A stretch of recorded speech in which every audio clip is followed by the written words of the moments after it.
Welcome to today's webinar, Own the Bone Experiences, 3 Different Models, hosted by the American Orthopaedic Association's Own the Bone program.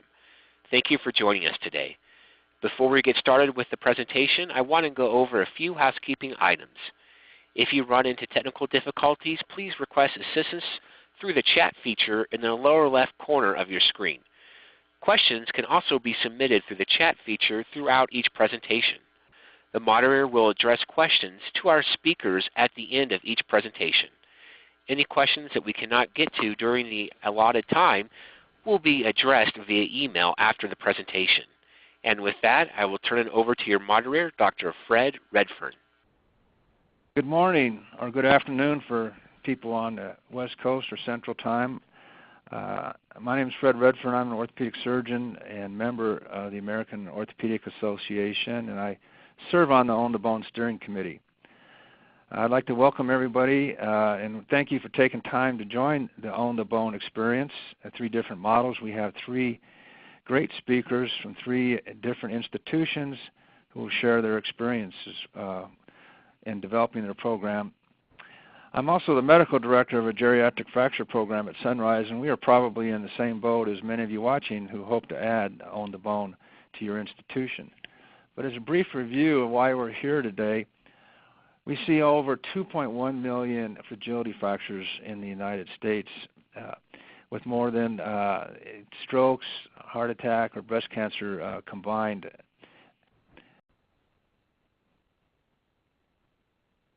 But we know the anti-osteoporosis therapy works. You can get over a 40% risk reduction by these methods that were developed by Own the Bone. But we know the rate of treatment is actually declining. That's why Own the Bone was developed in 2009, and it's a registry that tracks these 10 different process measures which have been proven to reduce the risk of a secondary fracture. By breaking up this cycle, as you see here, we divert over to a bone health liaison service process, and we can actually reduce the rate of a secondary fracture. It's also important to note that we have to have the orthopedic surgeon involved. Without the orthopedic surgeon involved, we see actually a very low rate of treatment. We can get up to 58% or more if the orthopedic surgeon is involved. So with that brief review, I'd like to introduce Lynette Judy, who is an osteoporosis coordinator for the Own the Bone program at Jefferson's Hospital Fracture Liaison Service. She has been an orthopedic nurse for 12 years and received her orthopedic nurse certification in 2012. Jefferson Hospital has been enrolled in the Own the Bone since 2012. Go ahead, Lynette, share your story with us, please. Okay, thank you so much for that introduction. My name's Lynette. I am from Jefferson Hospital. We are part of the Allegheny Health Network in Pittsburgh, near Pittsburgh. A little brief overview of our facility. We are a 341-bed facility, and we're a nonprofit, community-based acute care facility dedicated to serving more than 280,000 residents in the Pittsburgh South Hills and surrounding areas. We provide care for approximately 400 fracture patients yearly, and 44.2% of those are hip fractures. We are committed to advancing the quality of community care to the residents of the Pittsburgh Southern region. We've developed our mission statement. We want here the osteoporosis program at Jefferson. We partner with our employees, communities, and physicians to provide appropriate treatment for fractures and patients at risk for fractures, and to address the current and developing health needs with quality medical, preventative, and related services, including increasing the community's awareness of poor bone health. Why we started a program? It was actually an orthopedic physician here that identified the need for a program here at Jefferson. The surgeon was seeing an increase in his patients with 2nd and 3rd fractures, and during the surgical procedure was noticing that there was poor bone quality. Also, the orthopedic nurse identified 2nd fracture readmissions. In essence, we, the nurses, were getting to know our patients coming back with 2nd and 3rd fractures. When we started to look around at other facilities, we were the only hospital in our area that ventured into the education regarding osteoporosis. So that was a little bit more of a push, too, to get us to where we needed to be. We were looking at what program was right for us, finding the right program.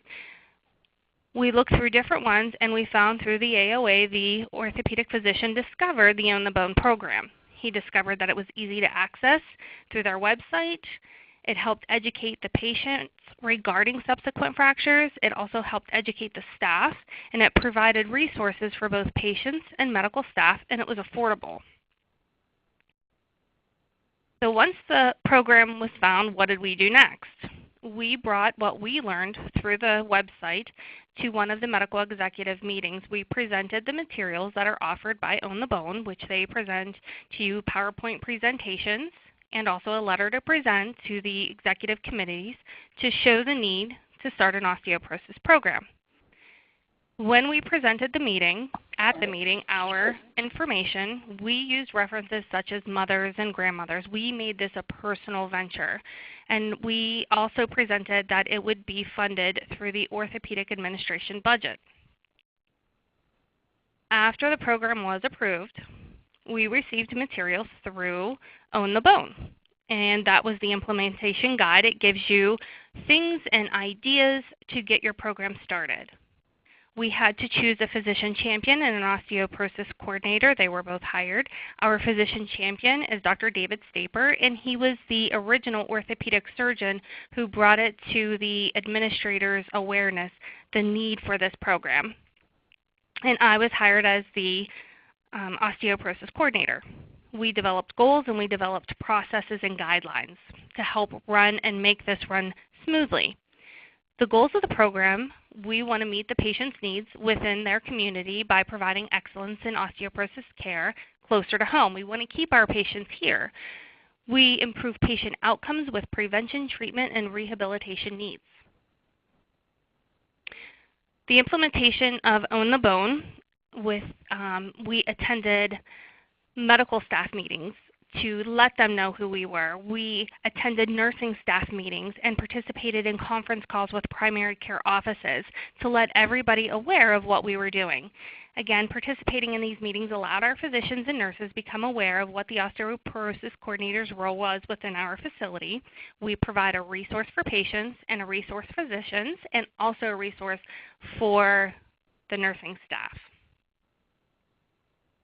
Our guidelines we developed: the patients that we see, a patient must be an inpatient with a fracture, aged 50 or older, cannot be on hospice or palliative care, and we ask a consent to be signed for letters to be mailed. And if the patient is confused and cannot sign their own consent, the consent can be signed by a family member or a power of attorney for that patient.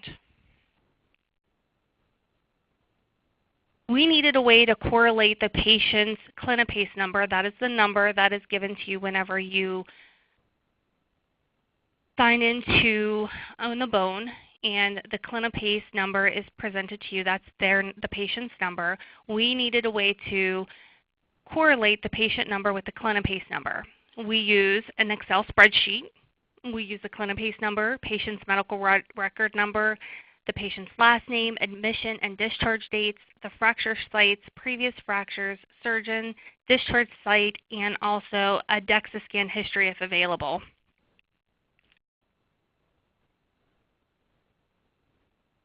Next, we noticed that we needed a way on how to capture these patients. Who were these patients that we needed to see?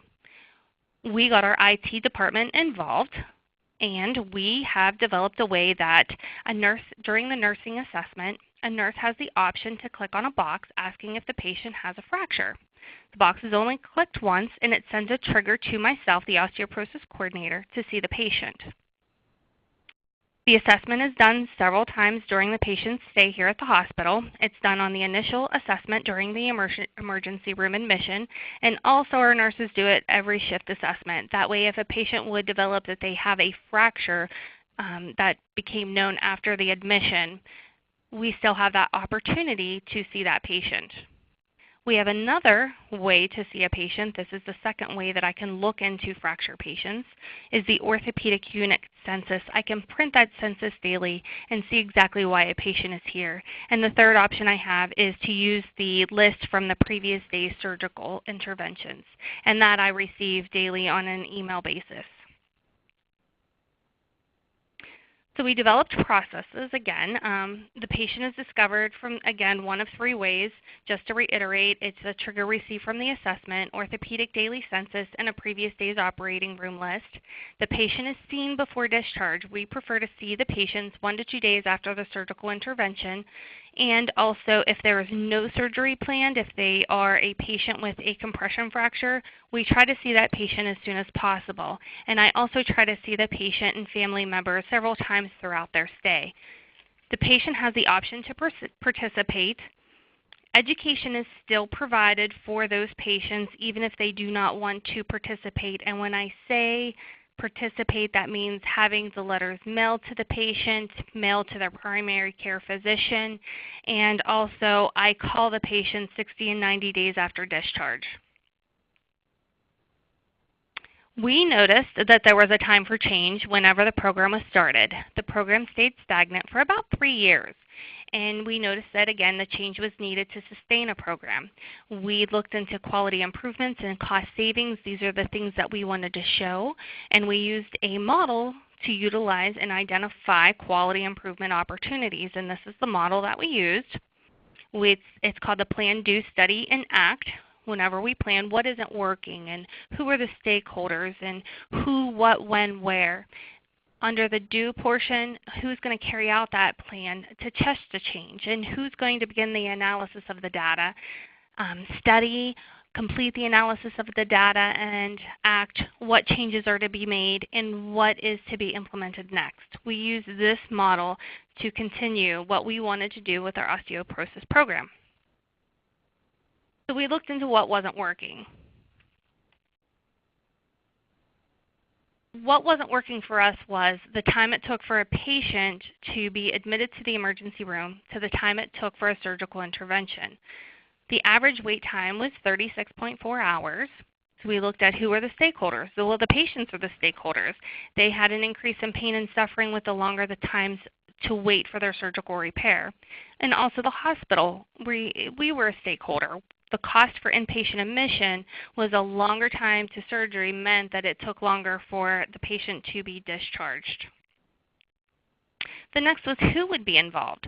The lab would be involved, radiology, emergency room physicians and nurses, transport, primary care physicians, and orthopedic surgeons. What did we want to do? We wanted to decrease the wait time for the surgical intervention. So to do that, we implemented hip fracture protocol orders.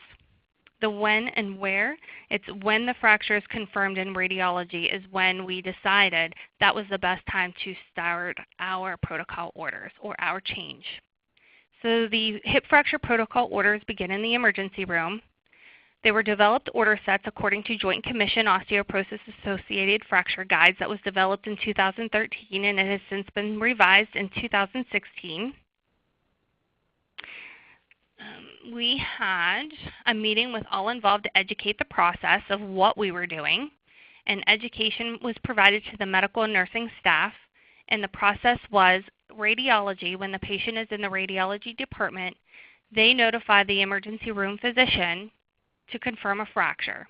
After that is confirmed, instead of moving the patient from bed to table, table to bed, the chest X-ray is obtained at that point. It not only saved time, it also saved patients pain and suffering from the movement from the table into the bed. After that, the emergency room physician orders hip fracture protocol orders. Those go into effect, and he also notifies the nurse. The NPO status is maintained for the patient because we want that to be NPO right as soon as we find out that there is a fracture, because if we feed the patient, we notice that that was delaying surgery. The lab is notified to draw the labs that are needed for surgery. To clear the patient, the medical staff needed to clear the patient, so we got all of these orders out of the way so they're ready and waiting for the primary care physician to clear the patient, and that is when they were made aware of the preoperative need for clearance. And again, the patient was maintained NPO. The study, what we did, the analysis of the data. In 2014, the average wait time from the ER to OR was 36.4 hours. In 2015, we initiated those protocol orders, and in 2016, the average wait time from the ER to the OR went down by it went to 23.12 hours.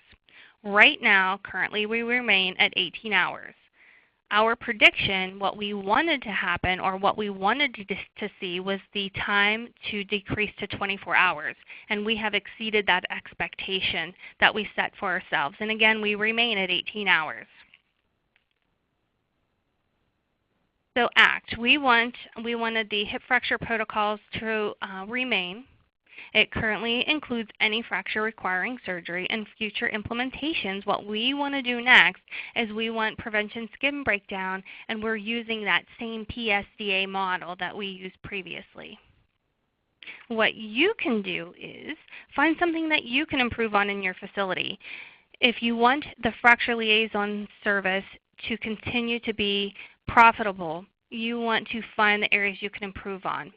Again, we decreased our OR time, and how we did this, we did admission protocol orders. We made the process simple. We trained staff from the emergency room. We also trained the nursing staff, the ER nurses, and the floor nurses, and we can show improvement with patient care and decreased cost. This is a quick example of what our orders look like here at Jefferson, and they're pretty self-explanatory. These, again, all came from the Joint Commission, and that's available on their website. So we want to work on the next issue. We chose skip and breakdown. We want to show an improvement with patient care and, again, decrease cost. And how we're doing this is through the admission orders, bed placement, we're ordering specialty mattresses, and a decrease in skin breakdown. We started out 36% of hip fractures developed skin breakdown. That's quite a large number. We decreased that to 3.6 within 6 months of implementation, so we've come a long way in a short amount of time. Our continuum of care here at Jefferson involves every department from the EMS providers to inpatient rehabilitation unit and outpatient therapy. As you can see at the bottom of the page, it states that we also incorporate community outreach and also osteoporosis support group, which we now have here for our community. We want to educate these patients and the community as much as possible to prevent that second fracture from happening. And why we like Own the Bone, this is just a quick overview. It's easy, it's affordable, it provides a starting point. That was our biggest issue, is we just did not know where to start. This helped us. The educational tools for both medical personnel and patients, and easy to access reports. It tells you and shows you how well you're doing in areas, and then again in areas that you need to improve on. And also, you can mold this to your own facility. Make it what your facility needs. Our changes for the future, again, we're always changing. We're always wanting to improve. We want to implement the discharge orders for fracture patients. The orders currently are completed. We're just waiting for approval. And we want to plan a comprehensive outpatient clinic. It's one place for patients to go with DEXA testing, lab testing, medication administration, and education. Those are our biggest things. We want to prevent that second fracture from happening.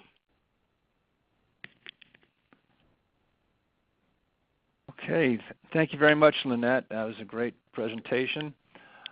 We have one question we can address from Jason.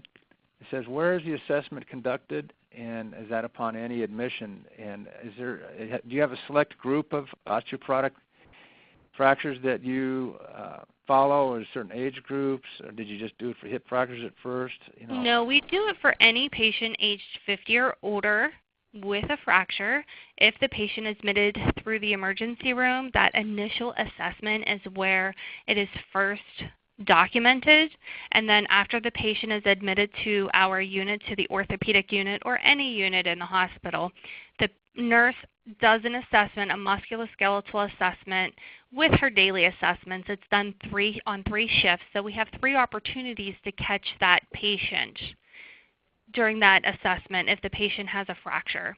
The nurse clicks a little box. It says, is the patient admitted with a suspected fracture? And that's all she has to click. In terms of the counseling, that's usually done in the patient's bedside. Does your program coordinator do the teaching in terms of the alcohol and smoking and explaining to them, the patient, about osteoporosis? Do you have different people do different parts of the 10 measures? I'm actually the one that does the education with all of the patients, and I try to incorporate the family within that education as well, because most of the time our patients are receiving pain medications, and I just want everyone to be aware of the things that they can do to prevent this from happening again. Okay. Well, that was a great first presentation. In order to stay on time, we're going to go ahead and go into the next presentation. We do have another couple of questions. We'll try to get to those and probably have you talk about your development of that outpatient clinic, if possible. Our next speaker is Amanda Brown. She has been a physician assistant in orthopedics for the past 7 years. She started and is currently running the Fracture Liaison Service Program at Sanford Health in Fargo, North Dakota for the past 3 years. She is an ambassador for the National Osteoporosis Foundation and truly has a passion for these patients and helping them take control of their bone health. So Amanda, please tell us your story. Thank you so much for that warm welcome. As he stated, I am in Fargo, North Dakota at Sanford. We have quite an outreach as far as Sanford goes into Minnesota, South Dakota, and North Dakota. So it's definitely branching, and there's many bone health clinics kind of popping up in this area. When we started, Carrie Erickson, who's a RN, started using the Own the Bone program roughly around November of 2011 because our institution sees roughly 500 hip fractures per year. And we knew there was a treatment gap. And over the first 2 years that she was using the Own the Bone program, that provided us with the information that less than 25% of our patients were getting treated, educated, or getting DEXA scans by our primary care providers. And she reported that back to a bone health committee that was formed, including some endocrinologists, orthopedic surgeon, OBGYN. I mean, there was a whole primary care providers, a whole committee that was formed to try to figure out how can we best help these patients. So Orthopaedics basically said they would take charge of this and get this going. Our endocrinology group did try to do this for a couple of years, but what we found is it was a long wait list to get in to see our endocrinologists, and because endocrinology is in a different building than orthopedics, the patients tended to not show for that bone health appointment. In July of 2013, I was hired and basically started this program from the ground up. At first, our champion was a sports medicine physician, and she recently has moved on, and now it's currently one of our trauma surgeons, Dr. Brown, who is not related to me. When we first started setting up our FLS program, I personally started seeing these fragility fracture patients in the hospital. Every morning I would get a report sent to me, like an inpatient census for our orthopedic patients. So I would have to go through their charts to figure out if this was a fragility fracture patient or not, and whether they would benefit, obviously, from our program. It became very tedious and time-consuming, and over time I was not able to do that as I also started seeing these patients in the outpatient setting as well. In the beginning, I attended an orthopedic department meeting just to educate all of our MDs about what the FLS program is about, how it's going to benefit your patients on down the line. I attended a department chair meeting for our institution to, again, share what we were starting, why we were starting this program, and, again, the appropriate patients that would benefit from our service. The only other group that I attended a department meeting was the neurosurgery to try and capture our compression fracture patients or their department. And again, described what our program was, how it's going to benefit your patients, and the obviously greater than 50 with a fragility fracture patient. We at our institution also have an orthopedic walk-in clinic literally right outside my office. So we see a lot of the non-operative wrist fractures that don't necessarily get into the orthopedic surgeon's hands or our hand surgery department because they don't require surgery. So it took a lot of educating for our advanced practice providers running the walk-in clinic to try and capture these particular patients that don't always go to the ER or have the surgery, so we can capture them to try to alleviate that second fracture.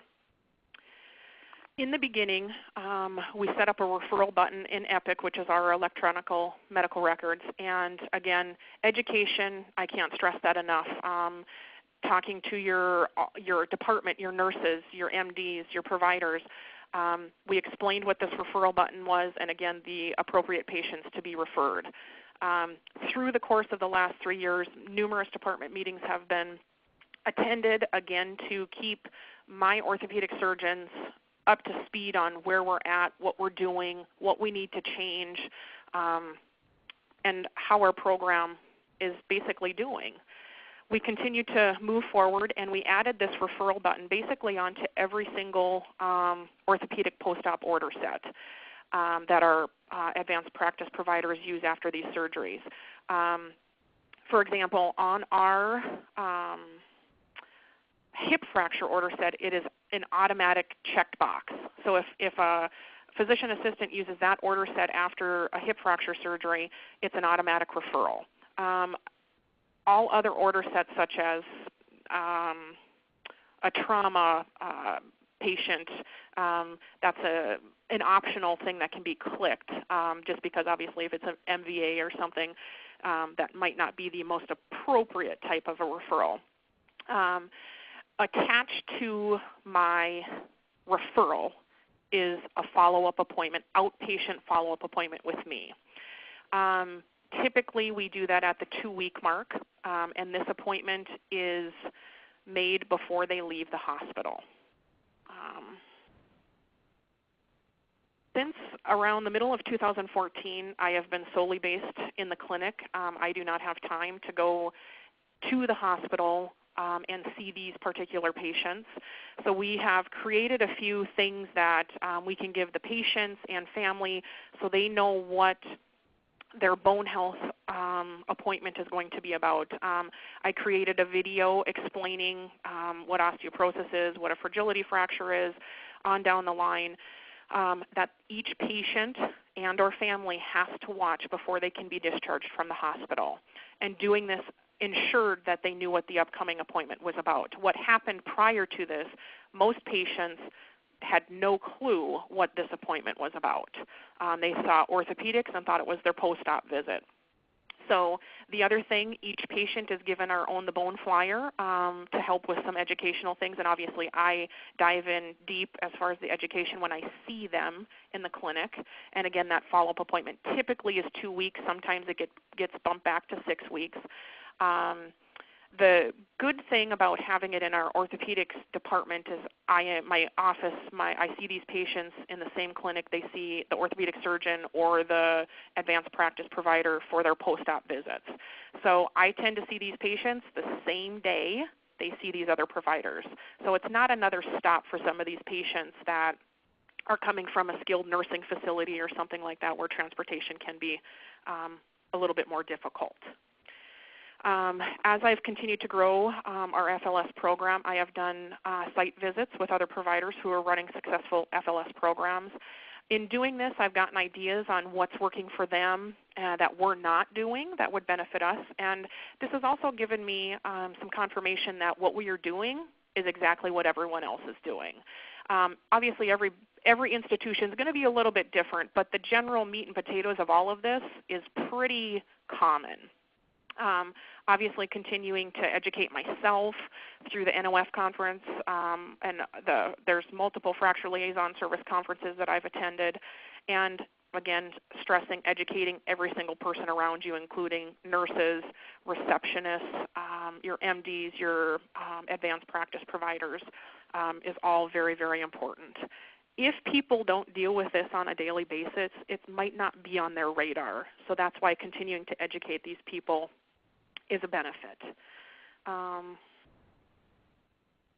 Typically, when I see patients, again, it's around that 2-week post-op, I tend to spend about 45 to 60 minutes with these patients. We'll make recommendations on labs. If they need an updated DEXA, I'll do all the education following that Own the Bone flyer. I have listed the labs that I typically will look at and order if they have not been done. That's kind of the bare minimums, but there's more depending on the patient. Typically, I'll see them back to go over the results and talk about treatment, and then we'll get them started on treatment. And I continue to monitor these patients. If I start them on a medicine, I typically like to see them at 3 months and then yearly after that. In the perfect world, I would have all of the labs and DEXA done prior to seeing them, and that's a hope for the future, just to alleviate so many appointments for these patients. How to make your a successful FLS program. Surround yourself with the people that are doing this. They are your best resource. If you reach out to those people, most people are willing to share and help and answer questions. That's how I did what I'm doing. You need to get your administration to understand the importance of an FLS program. Again, educating everyone about your program or why you need this program.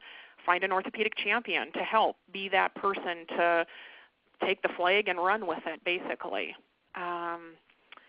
This is my contact information. If you have questions, concerns, you can feel free to email me or give me a call. And I am free to take questions if there are any.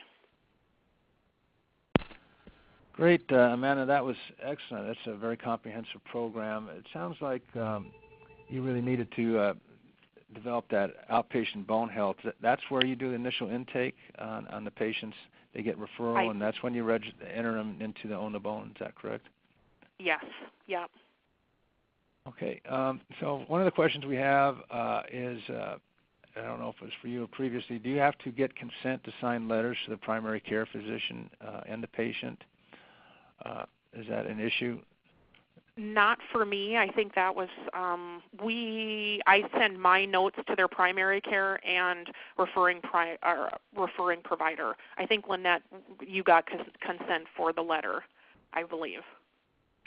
Is there coverage for this bone health consultation post-op, since it's under post-op days? Is there a different billing for that when you're doing osteoporosis counseling?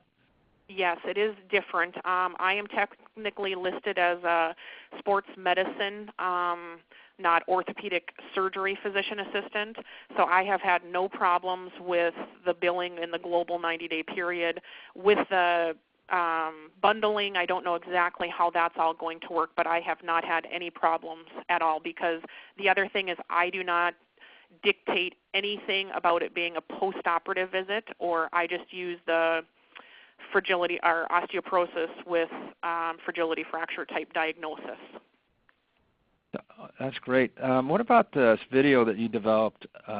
Is that something that Own the Bone has, or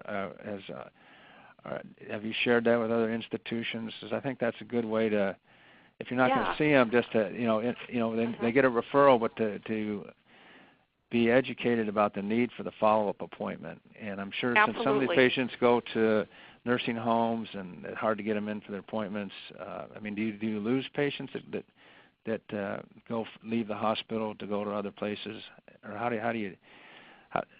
So first, answer the video. Yeah. How's that developing? Is it available? Yes, I believe it is. I believe we have shared it with the Own the Bone. If not, I can give. It is online. It's basically sanfordhealth.org, and you would look under.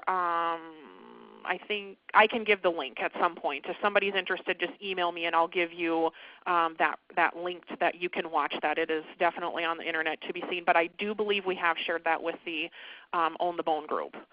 As far as losing patients, are there some patients that don't follow up? Yes. I will get phone calls or questions. Patient lives 4 hours away. Can they follow up with their primary care? I do say yes to that, but I always obviously make sure they get the information that every patient gets, and our really, really ill patients, obviously,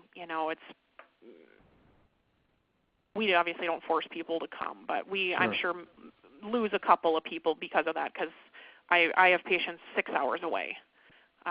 So I try and cram everything into a long visit so they don't have to come back so many times.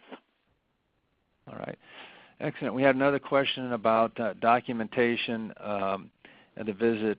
Is there one, EMR? Is this a separate clinic EMR that brings in hospital information? Is it the patients are just in your clinic EMR that are registered in On the Bone? So Epic is in our hospital and clinic, so I can see everything that's done in the hospital chart. As far as the On the Bone stuff, that stuff is entered into the website. I hope I'm understanding your question okay. Yeah, I'm not sure if I'm relating the question correctly, but On the Bone is a separate registry that you go in and put all the information in and document things. And now, I think one of the hardest parts of On the Bone is starting pharmacological treatment, and maybe I know there's going to be a separate webinar on that, but that's you tailor that to the patient and the DEXA scan. I mean, who helps you with that? Do you have an endocrinologist helping you with that, or do you have a protocol to follow? I do reach out to endocrinology as I feel necessary, but I basically will sit down and go over the DEXA scan with the patient and explain all of that to them, because most times they don't understand what a T-score is. They don't understand what that means. They get a letter that says you've got osteopenia or you've got osteoporosis, but what does that mean? So I show them models. As far as starting treatment, I basically use my best judgment and what I'm comfortable with as far as starting them, depending on their other medical conditions and what medicines they're candidates for. And then my more complicated patients, I will reach out to endocrinology or even refer to endocrinology if it's something over my head or I'm not comfortable dealing with. But I do have a good working relationship with our endocrinology group. That's great. I had one question was about this fracture liaison service and On the Bone. Is that just in your local hospital? Is it throughout the Sanford health system? Have you spread this so every hospital is using On the Bone, or the referral center for? Yeah. How does that work? So we've got a few big campuses. We've got one in Sioux Falls, South Dakota. We've got one in Bismarck, North Dakota, and we've got one here in Fargo. When I first started this 3 years ago, Bismarck had an FLS program, and it's kind of fallen apart a little bit because she doesn't have the support there that I do here. Sioux Falls is trying to start their program, but they're trying to run it through their endocrinology group. And again, we tried that, and it just didn't work for us here in Fargo. There are other smaller, like Bemidji or Minnesota, different smaller communities that are trying. They see the importance of this. So, I share with them what I have and am here to help try to facilitate that. But it's not always easy, They see the importance, but it's just putting the actions behind it to get it up and going. It's a comprehensive thing. You're not just treating osteoporosis. You have a comprehensive efficiency program to get particularly like hip fractures, to the OR early and then get them plugged in. And then your clinic is actually part of the hospital system. Are you a hospital employee? I do have hospital privileges, but I don't go over there ever anymore because I just only see the patients in the clinic. I did orthopedics. What's that? But you're part of Sanford Health. That's your employer, your clinic. Yeah. And go ahead. I'm sorry. I was just going to say I did orthopedic surgery for 4 years before I started this, so it was a little bit confusing in the beginning. But I think it's very good to have the knowledge of the surgical aspect, the poor bone quality, and all of that going into a bone health clinic or a fracture liaison service, because most people don't know what soft bone's like unless you've been in that surgery. So that's a missing link, I think, bone health-wise that a lot of people don't know about if they've never done surgery. Well, that sounds like you had a great experience that fed right into this. Well, Yeah. that's great. Let's go ahead and start with our next presentation by Laura Boineau. She's a nurse practitioner for the Greenville Health System's Osteoporosis and Bone Health Clinic in Greenville, South Carolina. GHS has been using the American Orthopaedic Association's On the Bone Fracture Liaison Service Program since 2010. This program is also certified as a fracture liaison program by the National Osteoporosis Foundation. So Laura, please share your experiences with us. Okay, well, thank you very much for the introduction, and I appreciate the opportunity to share my experience with Own the Bone.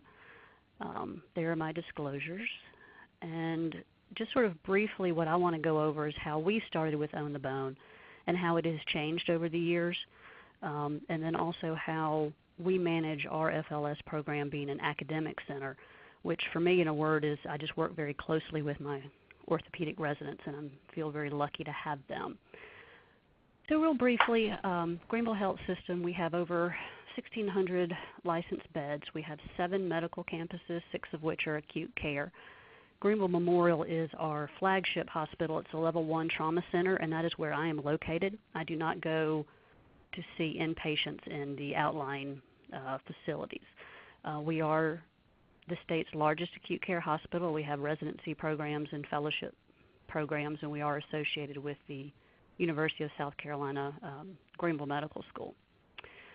So we started with GHS in April of 2010, and that is when I was hired to actually run this program. The pre-meeting work as far as meeting with administration and getting approval was done before I joined. And this was done by really mainly 2 orthopedic surgeons, one Dr. Kyle Duray and the other Dr. Scott Broderick, who recognized the importance of the secondary fracture prevention and was able to talk to administration and get it approved. So far we have over 2,700 patients in the Own the Bone database, come out to about 450 to 500 people who are evaluated for Own the Bone each year. And then we also have over 1,100 patients that I have evaluated for just fracture prevention, bone health, and osteoporosis treatment that were not included in Own the Bone, mainly because they didn't meet the criteria in some way. Either they were younger than age 50 or their mechanism of action was a higher injury, such as a car accident, but they were noted to have poor bone quality in surgery, and so I was asked to see them for that. So we started out as all inpatient with the nurse practitioner, me, educating patients and their family about osteoporosis and fracture prevention, as well as calcium, vitamin D. We worked on any basic sort of labs. I don't go overboard with ordering labs in the hospital, but we do get some basic labs, get the bone density test ordered. I would provide letters to the patient with information, all their printed patient education materials. Letters were sent to the primary care providers, and then the information was put into the Own the Bone database. Originally, I was the only one that did that as well, but now I also have a part-time research person who helps with that. And I think one thing that's important to realize that as your program grows, there's going to be a need, to make changes and add additional staff, which is always a challenge with administration. So with Own the Bone, you evaluate patients initially, and then you like to evaluate them again within 3 months to see if they have followed through with getting a bone density test or getting on treatment. And then what we realized is when I was doing these follow-ups, patients still weren't getting treatment, getting bone density tests, even though they were getting education.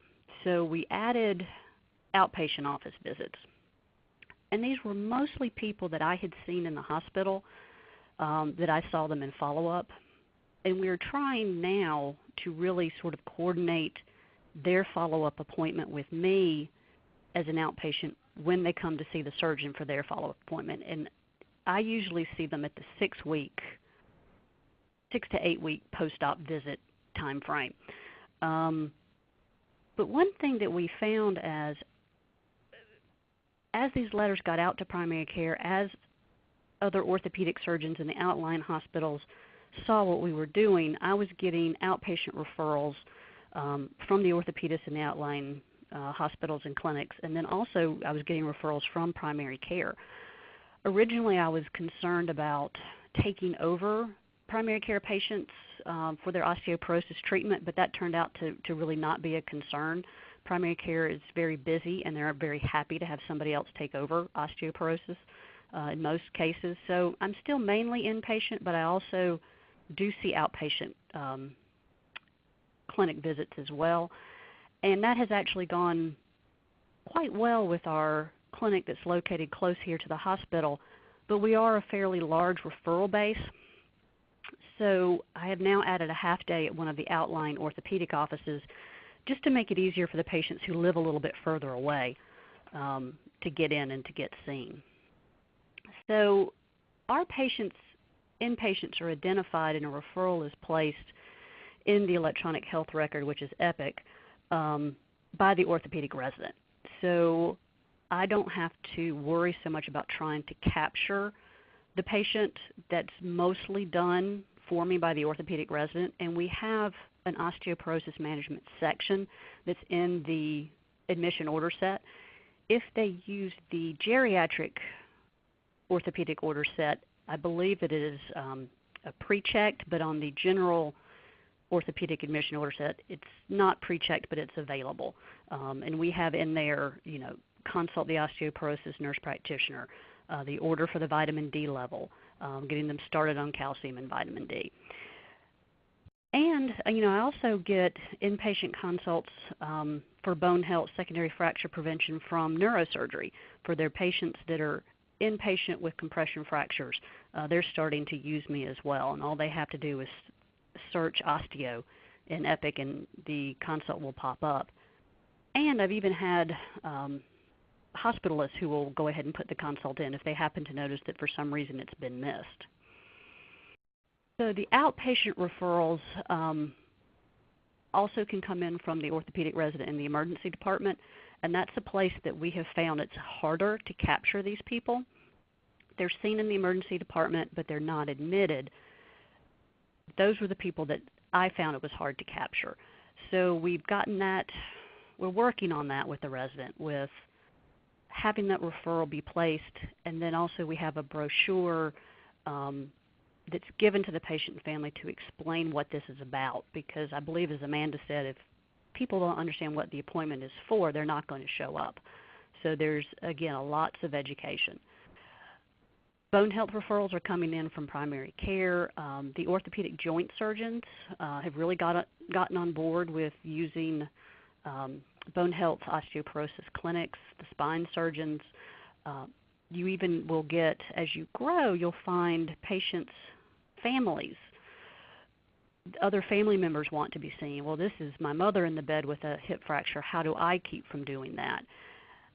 And I have recently met with actually some of the physiatrists in our system to see where we could all work and help each other out with treating our patients. So really just a few tips for making it work. I think one of the biggest thing is networking within your community. One of the first things I did was I met with one of the largest internal medicine groups to talk to them about what I was trying to do and ask them how they wanted me to handle some of their patients.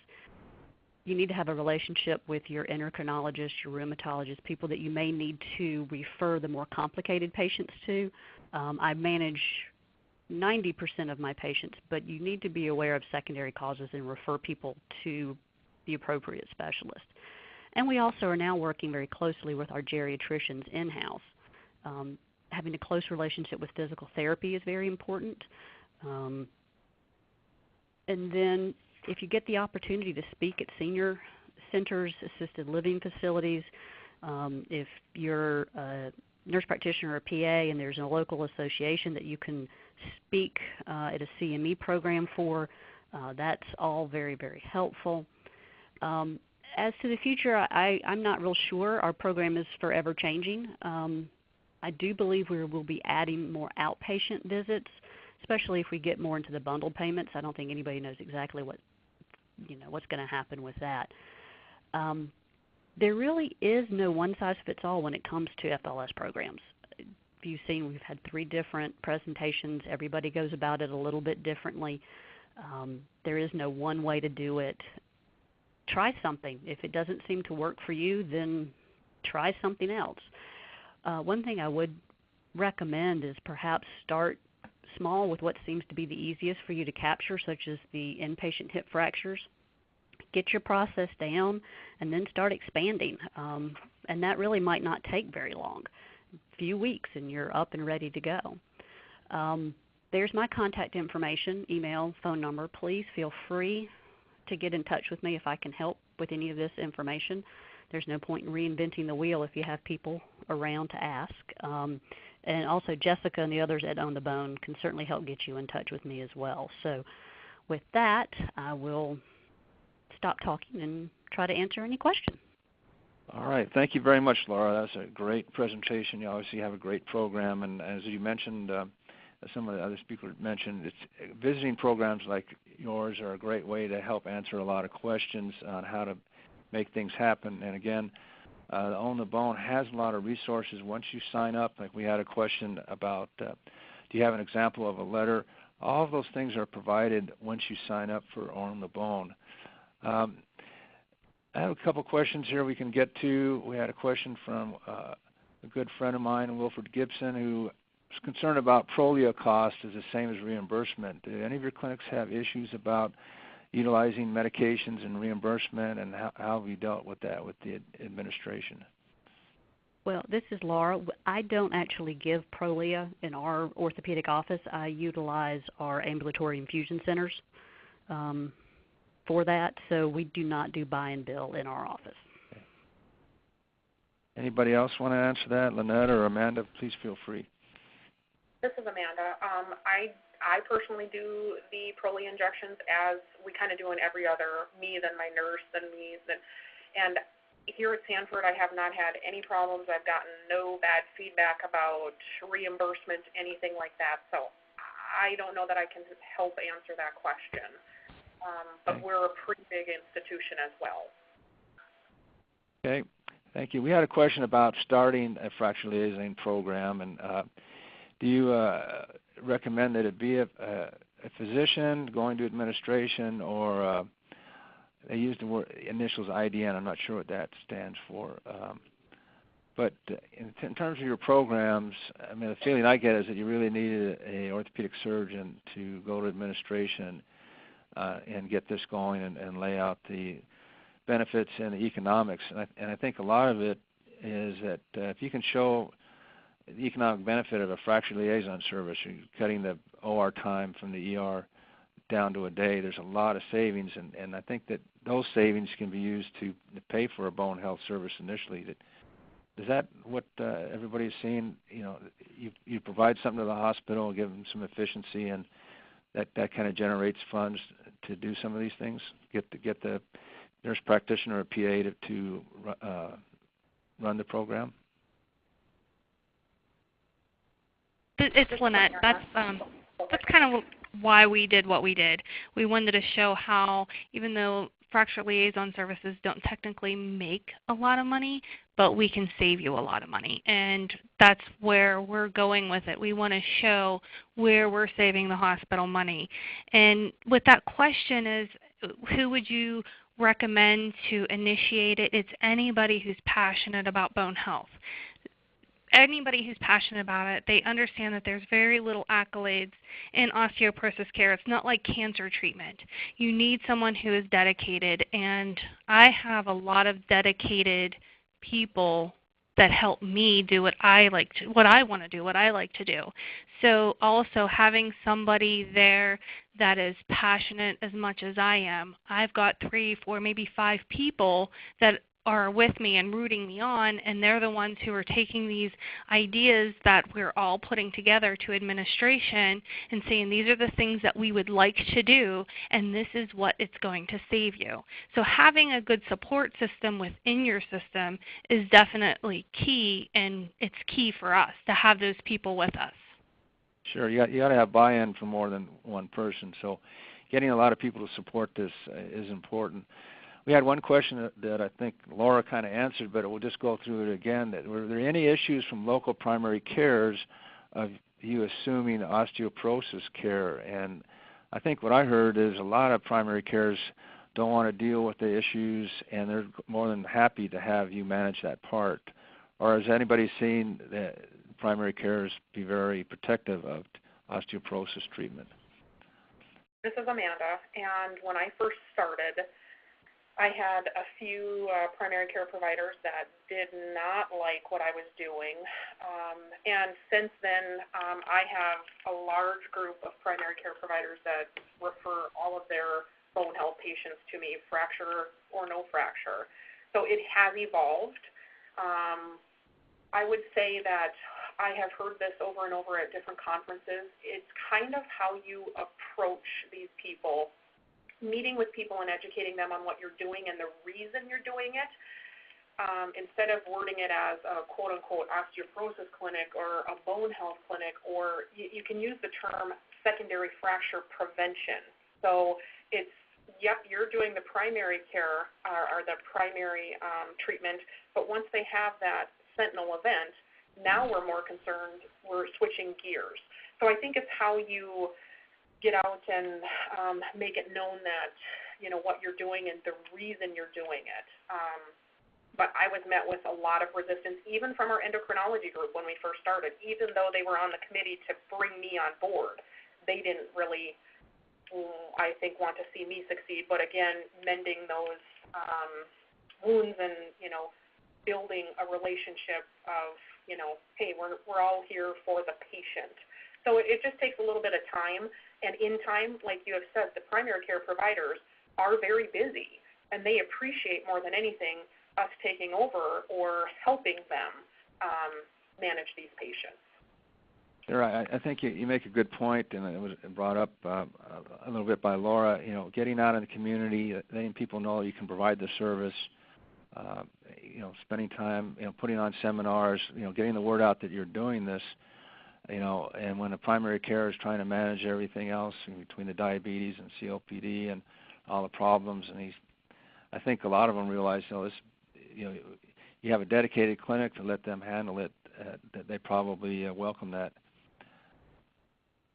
And just to follow up on that, just review if anybody can comment on what they've actually done to get out in the community and promote their program. How do you try to? One question was, how do we capture all the patients that they're having a hard time getting all the patients into their clinic?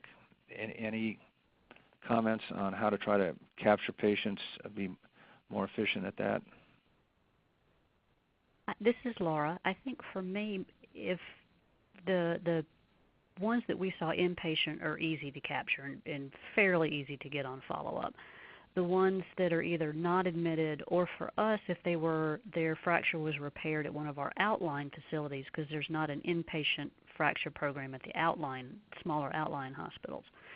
You really, I think, talk with the orthopedic surgeons that are at the outlying facilities and talk with their staff a lot too, because a lot of times it is their PAs, their medical assistants that will get the referral in, you know, to you, and we have brochures, just little trifold, easy brochures that explain a little bit about what our osteoporosis program is, why it's important. You know, you've had a fracture, why it's important to check for osteoporosis. You know, all that stuff is easy to hand to a patient.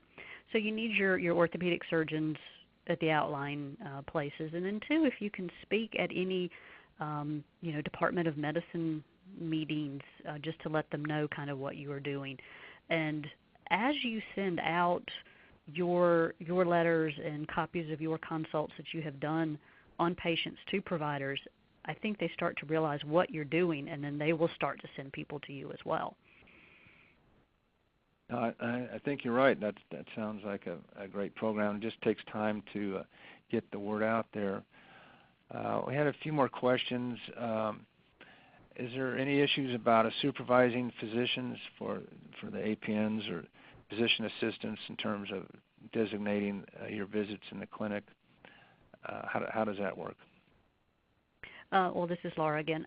No, for me, I mean, I'm in the orthopedic department, but I bill under my own, NPI number, and there just has to be a modifier that's put on the visit, and all my dictation has to do with medical management of osteoporosis, bone health. It's very clear that my visit is not a post-op visit, and we haven't had any issues. All right, well, that's great. I think we've answered most of the questions. Anybody have any other comments? Let me just add one more question here. I just saw here. Were any of the speakers using FRAX or adding a TBS score to the FRAX to help you? Does the FRAX help you in your treatment of these patients? I use FRAX a lot. This is Laura. I use FRAX a lot. We don't have the trabecular bone score at our facility, so I don't get the opportunity to use that. Would be nice. But yeah, FRAX is very helpful, and I find using FRAX and then educating patients about their fracture risk, when you can actually give people numbers, that does, I believe, help increase their compliance with following up and taking their medications. Okay, well, we are post-time now. I think we've dealt with most of the issues. I want to thank everybody for joining the call and providing excellent questions. I want to thank Lynette and Amanda and Laura for fantastic presentations that would really, I know they've given me a lot of ideas, and hopefully my trauma coordinator, who's been watching with me, ideas to take the administration and start a program. And again, the participants that signed on for the webinar, these speakers are available. Own the Bone staff is excellent. I think that you have to make the decision to sign up and just dive in. It's not that expensive. I think the initial cost is $750, and depending upon how many institutions, the annual fee varies, but there's a lot of help to help you make your program work. So again, thank you for joining us today, and good luck in starting your program.